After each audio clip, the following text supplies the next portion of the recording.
Alors qu'en Cisjordanie, les Palestiniens continuent de faire face à une escalade militaire israélienne accompagnée d'une intensification grave des violences des colons, une surprise est venue secouer cette semaine le front diplomatique avec la décision du nouveau gouvernement australien de renverser la reconnaissance de la partie occidentale de Jérusalem, contrôlée par Israël depuis 1948, comme capitale de cet État. Pour les Palestiniens, il s'agit d'un juste retour au respect de la loi internationale qui peut ouvrir de nouvelles perspectives, comme l'a souligné sur la chaîne gouvernementale Amer Awadallah du ministère des Affaires étrangères.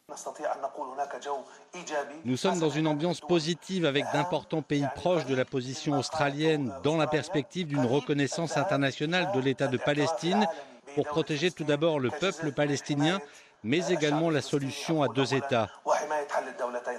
Cette décision est intervenue à l'heure où une bataille juridique s'engage contre l'intention de la première ministre britannique de transférer l'ambassade du Royaume auprès d'Israël de Tel Aviv à Jérusalem. L'ambassadeur palestinien auprès de Londres, Hussam Zomlot, a lancé une ferme mise en garde contre cette grave violation de la loi internationale.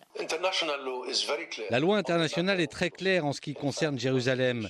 La résolution 478 du Conseil de sécurité interdit explicitement l'installation de missions diplomatiques dans la ville. Le peuple palestinien et sa direction vont déployer tous leurs efforts juridiques, diplomatiques et politiques pour protéger Jérusalem et son statut.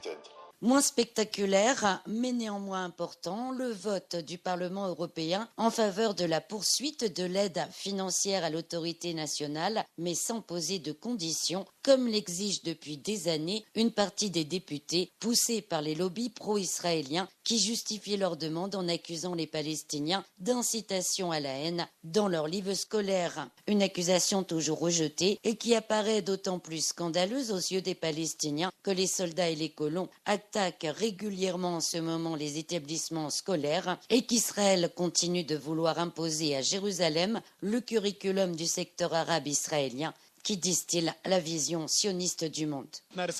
Jérusalem est une ville arabe et musulmane. Nous ne permettrons pas le programme scolaire israélien dans nos écoles pour qu'il opère un lavage de cerveau dans les têtes de nos enfants.